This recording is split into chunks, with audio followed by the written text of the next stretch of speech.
Hi everybody, my name is Glenn Vanderbeke. I'm a landscape photographer from Belgium and I make little videos about my little adventures in my little country. Today we're in Torhout together with some frogs and ducks, yeah, and Matthias over there. We're gonna discover the H&Y REVORING. It's a really interesting product that we have to take a look at.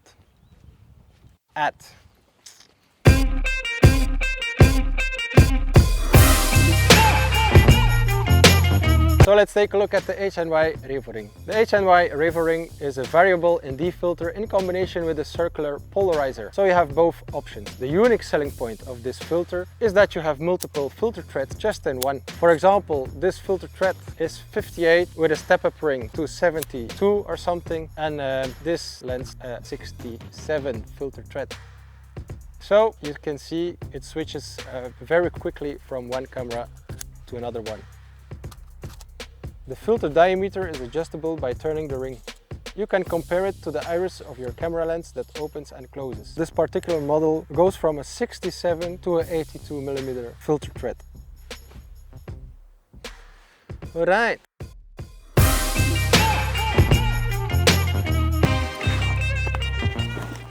Variable ND filters and polarizers exist in different sizes.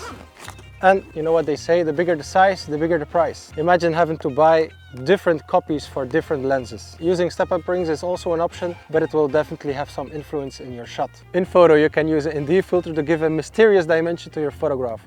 This H&Y REVORING will block light from 1.5 stops till 10 stops. Let's put the 10 stops to work on this water basin. I am at a f16, 20 seconds and an ISO 100.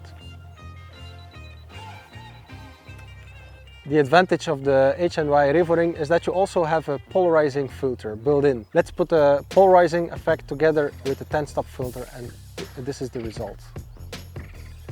As you could see in the photos, the 10-stop filter smoothed out the water and the CPL got rid of any of the reflections. With the CPL we can also darken the sky a little bit, give it a little bit more contrast. For this I am at f11 1/30th of a second ISO 100. This photo is with polarizing effect and now I will take one without just to show you the difference. Same shot, same settings, just take a look at the results.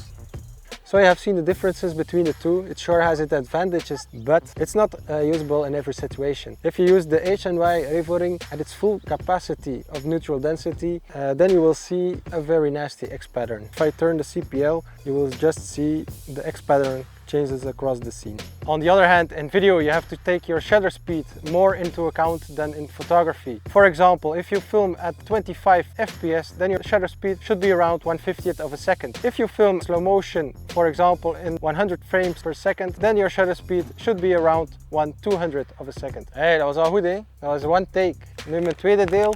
In a scene just like today where there is a lot of light, well then you have to stop down very quickly to obtain the correct exposure without touching your shutter speed. But sometimes you just don't want to adjust the aperture because you want the blurry background or the blurry foreground. I am now recording at an f16 and just to show you the difference, my lovely stagiaire Matthias will add the H&Y REVORING, add some magical stops to it just to obtain the blurry background and blurry foreground.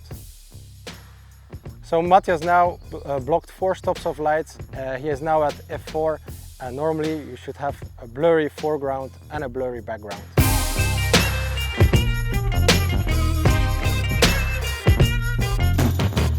And with this scene we're coming to the end of the video.